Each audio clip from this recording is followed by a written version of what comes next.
Bonjour et bienvenue à cette 4e édition de Postes vacants. Notre sujet du jour est les personnes expérimentées. Sur ce, bonne émission.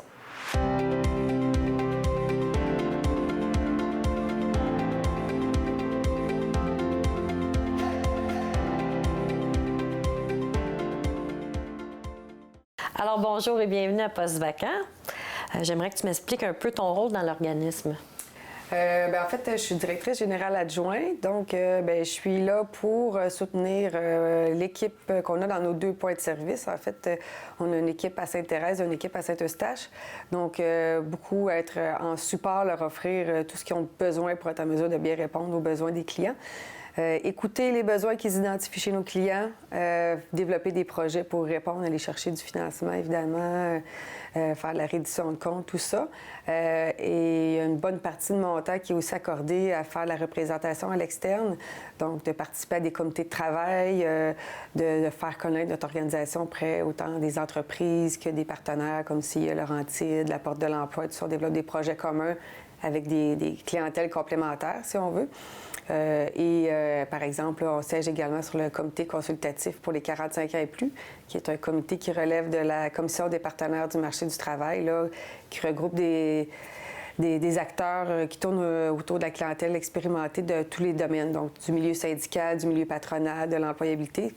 Notre mission, là, c'est de faire évoluer les politiques, influencer les politiques et les programmes du gouvernement par rapport à l'emploi pour les travailleurs expérimentés. Fait que notre mission est variée, mais tourne toujours pour aider nos chercheurs d'emploi.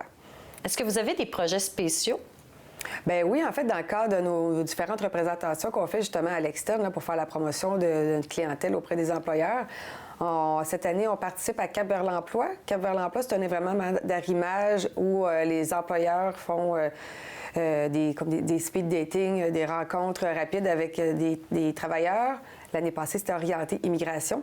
Cette année, il y a un volet travailleurs expérimentés qui a été ajouté. Donc, encore là, les employeurs qui participent à cet événement-là, ça veut dire qu'ils ont une ouverture, engager des travailleurs expérimentés. Et cette année, on a une première édition d'un événement qui s'appelait Embaucher un travailleur expérimenté, une sage décision. C'est un projet collaboratif, donc c'était avec nous, Zone Emploi et CIE Laurentides. On s'est unis pour encore faire un événement, faire la promotion, démystifier un peu les mythes et les préjugés que les employeurs pouvaient avoir par rapport à cette clientèle-là. Les inviter à un événement où ils pouvaient mutuellement se rencontrer, exposer leurs besoins et voir à quoi les travailleurs expérimentés pouvaient répondre. Puis voir les différentes mesures, là, autant pour les travailleurs expérimentés que pour les entreprises que le gouvernement a mis en place pour faciliter le retour et le maintien là, des travailleurs expérimentés. Donc, c'était en tout là, plus de 300 personnes qui se sont déplacées pour ces événements-là dans les Laurentides. Puis, fort probablement qu'il va y avoir une 2e édition là, à l'automne 2020 dans 5 régions des Laurentides. Donc, 5 événements organisés dans un court laps de temps, en fait. Dans le fond, c'est des thématiques différentes. Comme vous me disiez, c'est l'immigration. Maintenant, c'est les travailleurs expérimentés. Il va y avoir d'autres thèmes ou ça va être tout ensemble? En fait, embaucher un travailleur expérimenté, une sage décision, c'est que sur les travailleurs expérimentés. Cap vers l'emploi, c'est plusieurs clientèles qui ont été regroupées ensemble. L'année passée, il n'y avait que les immigrants. Cette année, ils ont ajouté les travailleurs expérimentés et les travailleurs handicapés. Donc, les entreprises ont droit à des formations pour les aider. En fait, c'est pour gérer ça là, au niveau de la gestion de la diversité de manière plus générale. La diversité, ce n'est pas que l'immigration et ce n'est pas que les travailleurs handicapés et tout ça. Ça fait qu'on y va de manière plus globale, présenter aux entreprises quelles mesures ils pourraient mettre en place dans leur entreprise pour faciliter l'intégration, que ce soit d'un jeune, de travailleurs expérimentés, de travailleurs immigrants. Quelles mesures peuvent être mises dans son entreprise pour que les gens y viennent et qu'ils restent dans son entreprise, en fait. J'imagine que ça a été bien accueilli, ce programme-là, auprès des employés et des employeurs. Oui, vraiment. L'année passée, ça a été, pour que ça revienne, ça veut dire qu'il y a un beau succès. Les entreprises, bien, on ne se cachera pas, c'est quand même une rareté, une pénurie selon les secteurs de main-d'œuvre. Ils cherchent beaucoup de personnel et sont prêts à faire preuve de plus d'ouverture d'esprit, je dirais, par rapport à des clientèles qui étaient moins courtisés. Nos travailleurs expérimentés sont plus courtisés qu'ils l'étaient il y a 5 ans, disons. Mais il y a peut-être un peu de travail à faire encore auprès des employeurs, des fois, pour les aider à à savoir quelles mesures ils pourraient mettre en place pour aider ces travailleurs-là à avoir envie ça peut être du travail à temps partiel, des horaires plus flexibles. Il y a une éducation à faire à ce niveau-là auprès des employeurs. Là. Et puis leur montrer qu'elles ont des belles forces. Là. Mais c'est la même chose. Ce qu'on dit pour les travailleurs expérimentés peut s'appliquer. Les jeunes vivent d'autres difficultés quand ils cherchent de l'emploi aussi, puis les femmes et tout ça. Fait que c'est je pense que tout le monde a intérêt à le voir d'une gestion plus globale de leur diversité, puis de travailler ensemble avec les employeurs. On travaille de plus en plus proche, en fait, des employeurs. Ils ont besoin de nous, donc on est content, on en profite, puis on fait beaucoup plus de sensibilisation.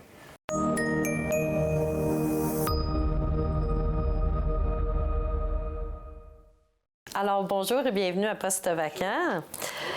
Moi, j'aimerais savoir, c'est quoi votre rôle dans l'organisme? Bien alors, Karine et moi, on est toutes les deux conseillères en transition et en recherche d'emploi, mais on est affectés dans des services différents. Bien, moi, je suis affectée au service courant d'aide à la recherche d'emploi. Puis Karine? Bien, principalement, je suis sur le programme de transition 45 ans et plus. C'est un programme de 12 semaines qui vise, entre autres, 3 grands volets distincts. Donc, on a la période de remise en forme psychologique, on a le volet orientation et la recherche d'emploi. Donc, bien entendu, les gens qui viennent dans notre programme, spécifiquement, c'est des gens qui ont vécu des difficultés. Donc, ils ne sont pas tout à fait prêts à réintégrer le marché du travail. Ils ont besoin d'une période un peu plus pour se déposer et se refaire une santé, je vous dirais, psychologique, si on peut dire. Donc, ils ont vécu beaucoup d'écueils, de revers. On entend par là souvent des congédiements, des restructurations massives au niveau des entreprises. Ils sont souvent aussi... Ils ont parfois perdu un peu confiance en eux et ils doutent beaucoup de leurs compétences. Ils ont l'impression qu'en ayant perdu leur emploi, ils ont tout perdu, estime et confiance, expérience, expertise et tout et tout.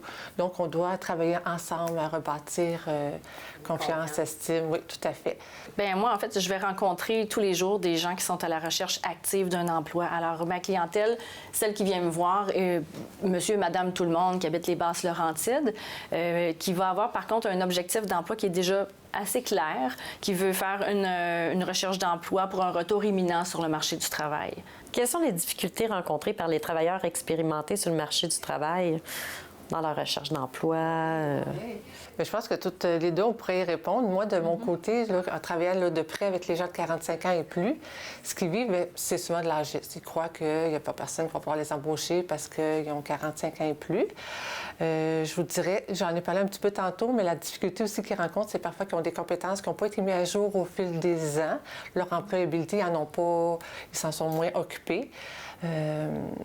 Puis je vous dirais, la plus grande difficulté que je peux voir aussi chez des gens, c'est le manque de confiance en leurs compétences. Ça, c'est ce que je peux observer là, dans mes classes. On va avoir des gens, des fois, qui n'ont pas eu d'intérêt ou pas eu de tâches qui impliquaient l'usage de l'ordinateur, peut-être dans leur travail, ce qui fait que quand on arrive en recherche d'emploi, ça se peut qu'on ait besoin de développer ces habiletés-là. Aujourd'hui, là, on est en 2020, c'est assez difficile de faire de la recherche sans passer tout autant par l'ordinateur, que ce soit pour la mise à jour d'un CV, l'envoi du CV par courrier électronique, la consultation des offres d'emploi. Donc ça peut représenter une difficulté, mais... les réseaux sociaux. Les réseaux sociaux, oui, qui sont beaucoup utilisés. En fait, en fond, vous leur apprenez un peu c'est un des outils que vous offrez de leur apprendre. Oui, effectivement. Donc, les gens n'ont pas besoin d'avoir peur, là. C'est pas... on ne formera pas des techniciens en informatique, mais ce qu'on veut, c'est développer les habiletés des gens qui en ont besoin. Est-ce qu'il y a d'autres outils que vous offrez comme ça pour les aider à se trouver un emploi? Ben oui, en fait, si on parle dans le programme dont s'occupe Karine, c'est d'abord d'avoir un objectif, c'est important. Chercher sans savoir ce qu'on cherche, c'est difficile. Puis c'est encore plus difficile de convaincre quelqu'un qu'on a les compétences pour faire n'importe quoi. Donc oui, dans les services, on va pouvoir le faire. Sinon, quand on est dans la phase de recherche d'emploi, ben là, on va énumérer tout ce qui est des stratégies de contact auprès des employeurs, tout ce qui est évidemment Quand on parle du curriculum vitae, ça, on va s'en occuper beaucoup avec eux. On le fait beaucoup en individuel. On va même le rédiger pour eux. Mais sinon, on les guide pour ce qui est des rédactions de lettres de présentation, tout ce qui est le volet de préparation à l'entrevue aussi, les différentes formes d'entrevues qu'on rencontre aujourd'hui. Nous autres, on leur parle même des entrevues automatisées. Là. Il y a peut-être beaucoup d'auditeurs qui ne savent pas du tout ce que c'est. C'est déjà pratiqué, c'est pas réservé à des entreprises qui recrutent juste des PDG. Là. C'est des ouvriers aussi qui vont recevoir des entrevues automatisées. Donc, c'est un lien par courrier électronique où est-ce qu'on va vous envoyer des questions, mais vous êtes filmé et enregistré. travail. Donc, ça fait partie des avancées qu'on a dans la recherche d'emploi. C'est important que les gens sachent que ça existe. Donc, les techniques d'entrevue, la préparation à l'entrevue, on va même faire des simulations s'ils le souhaitent pour qu'ils puissent s'observer puis travailler sur les sujets qui sont plus tendres, je dirais, là, pour eux autres. C'est vraiment un service personnalisé. Là. On répond vraiment aux besoins de chacun dans le service à Mylène. Là, c'est vraiment du cas par cas, finalement. Là, ouais. On a une vaste gamme de produits ou de services là, à faire. Ouais. Donc, c'est vraiment personnalisé. C'est quoi les préjugés qu'on retrouve encore le plus souvent chez l'employeur? Bien, on en a plusieurs. Lesquels t'entends le plus souvent? L'agisme. Oui, l'agisme. Ouais. Ils sont trop vieux, ils sont désuets, ils sont passés de date, ils vont coûter cher, ils vont tomber malades. Oui, ça, on l'entend. Mais il faut que les employeurs sachent qu'il y a des avantages à embaucher des 45 ans et plus. Là. Il y en a beaucoup, puis ils sont nombreux, les avantages. Là. Tu sais, nos gens, nous, ils ne quitteront pas pour partir en congé de maternité. Ils vont pas, ils vont être assidus le lundi matin, ils vont être en poste. Le sens de la loyauté, le sens des responsabilités est énorme chez les gens de 45 ans. Aussi. Le savoir-être, on en parle, mais c'est vraiment... Ben, c'est une autre génération aussi, là. Je veux dire, la nouvelle génération, des fois, il faut qu'on les tienne par la main, comme on me dit souvent, ce que j'entends souvent. Oui, ça peut être une question de perception, c'est une question de valeur aussi, mais ce qui est certain, c'est que pour les travailleurs expérimentés, on n'envisage pas, pour certains, oui, il ne faut pas mettre tout le monde dans le même panier, c'est sûr, mais souvent, quand on a à changer de carrière, à chercher un nouvel emploi, surtout si on a été longtemps dans un emploi avant, c'est qu'on a le goût de s'installer, on a le goût de s'investir dans un milieu. On ne va pas voir la recherche d'emploi comme l'accès à un poste qui va être un tremplin pour accéder à autre chose. Souvent, on veut s'installer, avoir une ambiance de travail, un milieu qui est confortable, transmettre nos connaissances, contribuer à quelque chose de constructif aussi, avoir un réseau de contacts, ce qui fait que les gens ont vraiment le goût de s'installer. Puis statistiquement, je peux me permettre de rajouter qu'on voit qu'au niveau du maintien en emploi, plus on avance en âge, plus les gens ont tendance à être stables en emploi. On parle de plus d'une dizaine d'années. Fait que c'est faux de penser qu'à 55 ans, la personne, elle pense déjà faire 3, 4, 5, 6 ans puis à quitter. Il y a des gens qui vont rester au-delà de 65 ans, qui est l'âge prescrit de la retraite, on va dire. Là. C'est quoi les mesures que les entreprises peuvent mettre en place afin de faciliter leur maintien au retour en emploi? Bien là, Karine, si tu me permets, j'ai un beau petit guide s'il y a des gens qui ont le goût d'aller le chercher. À la limite, ils peuvent communiquer avec Cible Emploi puis on leur enverra le lien. C'est pas nous autres qui l'a produit, mais c'est un résumé du guide des bonnes pratiques pour favoriser l'embauche, le maintien et le retour en emploi des travailleurs expérimentés. Ceci dit, je peux en nommer quelques-unes là-dedans, mais les mesures à mettre en place, c'est pas des mesures qui vont favoriser seulement les travailleurs expérimentés. Je pense que c'est ce que les employeurs doivent comprendre, c'est que s'ils prennent le temps de mettre des choses en place, ça va être utile pour toute leur main-d'œuvre. Si on parle juste de...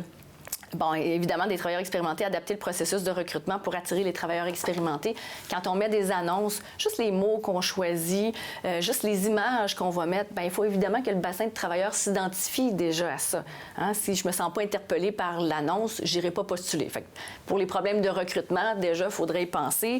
Mais ça peut être favoriser le développement des compétences aussi. Plutôt que de penser que mon employé risque de me quitter dans 3 ans, bien, 3 ans à travailler, c'est quand même quelque chose. Si je lui offre la formation, le développement de ses compétences, qui est encore plus efficace qu'il l'était, c'est profitable pour l'entreprise. Puis cette personne-là aussi se sent interpellée, elle sent qu'elle a une place, qu'elle a une valeur pour l'entreprise. Ça se peut très bien qu'elle se sente bien valorisée. Cette formation-là lui fait du bien pour le travail, mais ça développe aussi son sentiment d'appartenance à quelque part. Favoriser la reconnaissance, la valorisation de la contribution. Faire des équipes qui sont, je sais pas si ça se dit. Le mentorat, oui, c'est ça, multigénérationnel. Je sais pas si le terme se peut, là. Oui. Mais faire des équipes, justement, où il y a des gens de différents groupes d'âge pour que tout le monde apporte sa contribution. Effectivement. Assouplir les horaires aussi. Oui, assouplir les horaires. Donc, quand on parle de conciliation travail-famille, c'est pas juste pour les jeunes travailleurs qui arrivent, c'est ça, les jeunes parents dans la trentaine, dans la vingtaine, dans la trentaine. C'est aussi pour les travailleurs expérimentés qui, des fois, ils ont des petits-enfants. Puis là, ben une journée de tempête, on compte sur eux. Souplesse, oui, souplesse. C'est ça, vraiment. pouvoir gérer des horaires qui sont différents. Suite à l'embauche d'un employé, est-ce qu'il y a un suivi que vous faites avec eux? Et Quel genre de suivi vous faites? Suite au programme là, de 12 semaines, il y a un suivi de 12 autres semaines qui est fait. Alors, que la personne soit en emploi ou non, on suit là, cette personne-là, savoir comment ça se passe dans tes recherches d'emploi, est-ce que tu as fait des approches, est-ce que tu vis des difficultés. Donc, on les suit là, toutes les semaines, ou en tout cas le plus souvent possible, afin de favoriser le maintien ou l'intégration à un emploi. Puis est-ce que vous faites aussi un suivi avec l'employeur? Ça se fait moins de notre côté. En tout cas, de ma part, pour mon programme à moi, de votre côté, Mylène, je ne sais pas Bien, si on n'a pas cette obligation-là. Ça pourrait arriver à l'occasion si un travailleur nous le demandait, mais en principe, nous, on travaille dans les services qu'on a. C'est surtout auprès de l'individu, c'est-à-dire le candidat ou le travailleur, qu'on va le faire. Ouais. Mais effectivement, comme Karine l'a dit, les gens peuvent toujours avoir de l'aide, là, c'est-à-dire en nous rappelant. On fait un suivi effectivement après.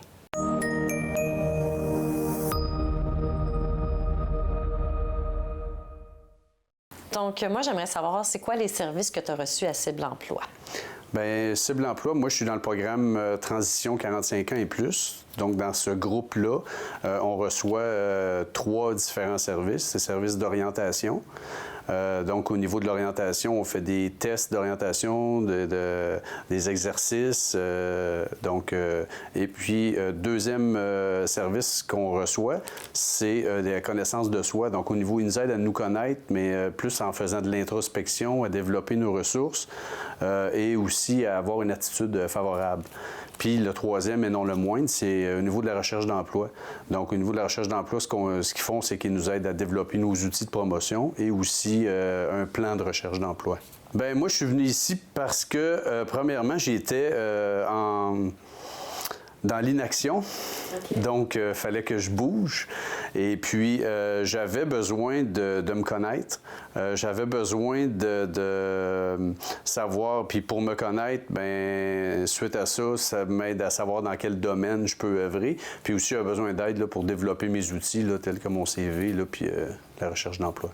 Est-ce que tu avais déjà un domaine dans quoi tu avais étudié avant ou pas du tout? Oui, j'étais beaucoup dans la vente, mais là, je me laissais pas comme le droit ou la possibilité d'explorer d'autres domaines. Fait que là, je me suis donné le droit. Le droit de le faire. Oui. Est-ce que tu aurais des suggestions à faire aux employeurs pour la mise en place de mesures qui favoriseraient le retour ou le maintien en emploi des travailleurs expérimentés? Bien, moi, je vois une suggestion, là, c'est de dire aux employeurs de ne pas avoir peur d'engager des gens de 45 ans, 50, 55 ans et plus, des travailleurs expérimentés.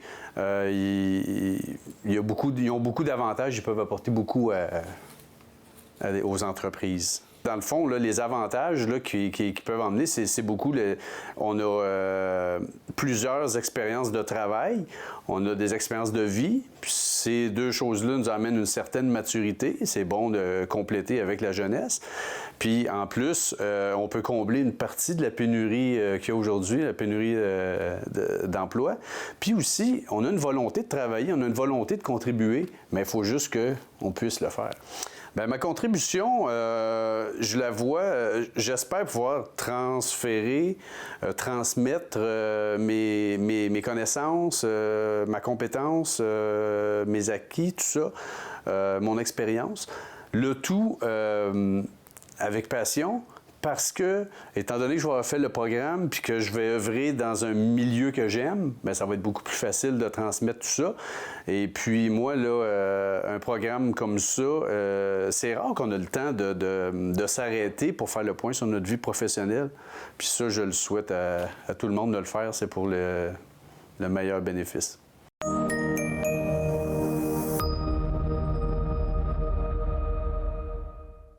Bien, bonjour Isabelle et bienvenue à Poste vacant.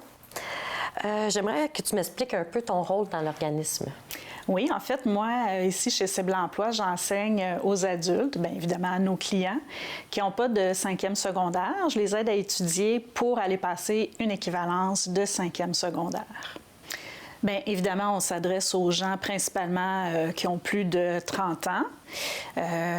Et plus spécifiquement dans mes cours, je dirais que je reçois beaucoup de gens dans la quarantaine, même cinquantaine. Et évidemment, c'est toujours des chercheurs d'emploi. Et dans ce qui me concerne, moi, je les aide à venir se chercher un outil de plus pour retourner sur le marché du travail parce que, évidemment, après avoir travaillé des fois 20, 25 ans, tu perds ton emploi, pas de diplôme, c'est de plus en plus difficile. Donc, en venant chercher une équivalence, ça leur permet de postuler aux mêmes emplois que quelqu'un qui demande un DES. Dans mon service, ce que je leur apporte de plus, c'est vraiment de réaliser qui sont capables d'apprendre, justement.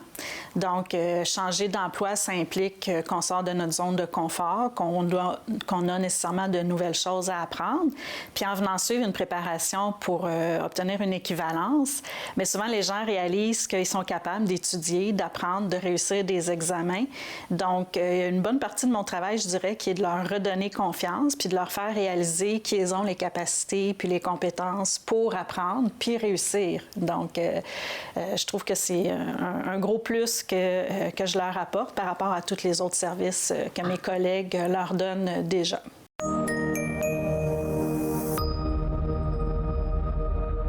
Alors, bonjour Patricia et bienvenue à Poste vacant. Merci. J'aimerais savoir, est-ce que vous employez déjà des travailleurs expérimentés dans votre entreprise? Oui, on en emploie plusieurs même. Depuis combien de temps? En fait, moi, je suis à la direction des ressources humaines depuis 3 ans maintenant. Donc, c'est quelque chose qu'on fait de manière systématique depuis 3 ans. Mais on n'a jamais été fermé à embaucher des travailleurs expérimentés, même depuis l'ouverture là, en 2005. Chez nous, on embauche majoritairement des préposés aux bénéficiaires. Ça pourrait être également des infirmières auxiliaires. On pourrait embaucher des gens à la cuisine, à l'entretien, au loisir. On a des postes cadres aussi. En fait, il n'y a pas vraiment de fermeture, là. Tous les postes peuvent être ouverts à des travailleurs expérimentés. Est-ce que vous avez constaté des avantages à employer des gens expérimentés? En fait, il y a beaucoup d'avantages à employer des gens expérimentés.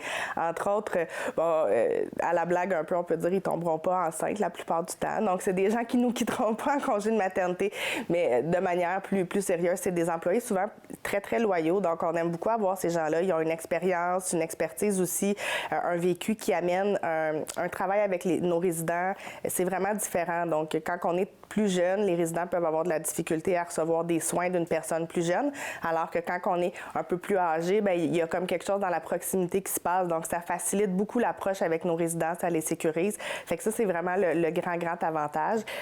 C'est sûr que pour les recruter, on les recrute pas nécessairement de la même façon. Donc, on va faire affaire avec des organismes en employabilité qui travaillent beaucoup auprès de gens qui sont en deuxième carrière, qui sont des chercheurs d'emploi qui ont plus de difficultés par le milieu traditionnel, si je peux dire. Mais au niveau de ce qu'on a à adapter, nous, on s'adapte déjà à chaque employé parce qu'on embauche des gens pas d'expérience avec l'expérience, pas de formation avec la formation.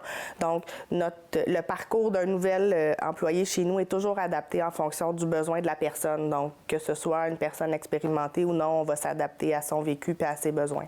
Auriez-vous des conseils pour des entreprises qui auraient encore des préjugés face à ces travailleurs? Bien, moi, je pense que l'essayer, c'est l'adopter dans un premier temps. C'est le meilleur conseil que je peux donner. On a peur parce qu'on peut avoir souvent de l'inquiétude par rapport à la vitesse d'apprentissage et tout ça. Puis, oui, des fois, c'est vrai, c'est quelque chose qui se constate, mais au final, c'est des gens qui sont tellement loyaux que ça vaut la peine, ça vaut l'investissement. Puis c'est des gens qui nous le rendent bien. Donc, moi, je pense qu'il faut l'essayer pour voir à quel point c'est bénéfique. Puis après ça, on en redemande, puis on cherche à en avoir plus des gens comme ça dans nos entreprises. Merci beaucoup, Patricia. Ça me fait plaisir.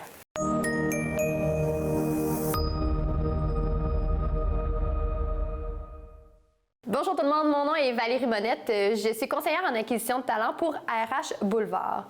Aujourd'hui, je viens vous parler des réseaux sociaux. Donc, on est à l'ère numérique, en pénurie de main-d'œuvre, en recherche d'emploi. Les réseaux sociaux sont de plus en plus présents et offrent de plus en plus de services justement pour se trouver un emploi.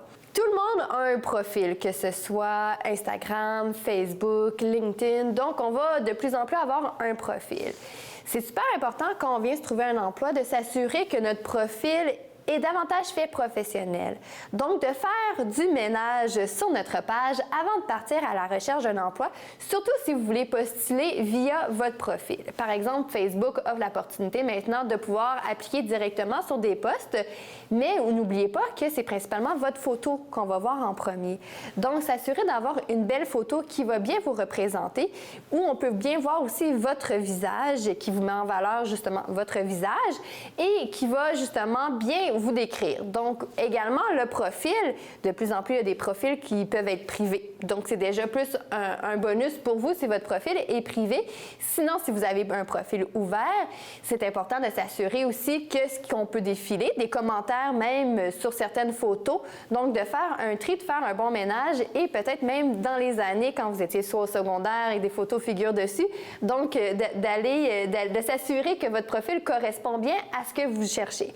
Également, quand on est à la recherche encore d'emploi, si vous voulez postuler, par exemple, dans un poste pour un concessionnaire de voitures, ce qui peut être très intéressant sur votre profil, c'est de mettre des photos de voitures, de poster des images qui correspondent vraiment à un champ d'intérêt en lien avec l'emploi peut être un plus pour vous. Également, si vous pouvez inscrire sur votre page Facebook, on va rentrer dans le marché caché, que vous êtes à la recherche d'un poste en vente, par exemple. Donc, ce qui permet aussi à votre réseau de vous référer et même peut-être à une personne qui tombe sur votre profil de voir, par exemple, cette personne-là aime les voitures et recherche un poste en vente. Donc, à ce moment-là, l'employeur pourrait vous contacter directement de cette manière-là. Quand on est dans une plateforme, donc d'un réseau social quelconque, on peut des fois envoyer un CV. La plateforme permet de faire un propre CV maison. Ce qui est super important, c'est d'envoyer un CV que vous avez fait en dehors parce qu'il va pouvoir mieux définir votre formation, vos expériences et mettre en image vraiment votre carrière de cette manière-là.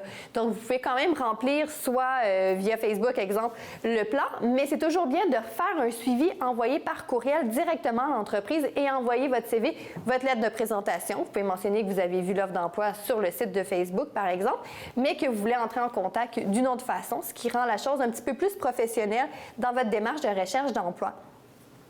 On a aussi les portfolios. Donc, plusieurs personnes peuvent être soit en design, par exemple, et Instagram permet justement de faire un beau portfolio. Donc, à ce moment-là, si vous êtes dans un domaine qui le permet, donc vous pouvez mettre le lien de vos réseaux sociaux qui va présenter votre portfolio et de s'assurer aussi si, en échange, vous postulez sur un poste en design, donc votre portfolio Instagram reflète bien vos goûts et reflète bien ce que vous êtes en mesure de faire. Donc, ce qui peut toujours être un plus également à ce niveau-là pour votre recherche d'emploi. Donc, si vous voulez d'autres méthodes, d'autres trucs vraiment pour bien approfondir, pour bien découvrir les réseaux sociaux en recherche d'emploi, je vous conseille de visiter la plateforme Trouve ton X. Vous allez pouvoir trouver un centre conseil en emploi près de chez vous qui va pouvoir vraiment vous donner les bons trucs pour naviguer dans les réseaux sociaux en recherche d'emploi.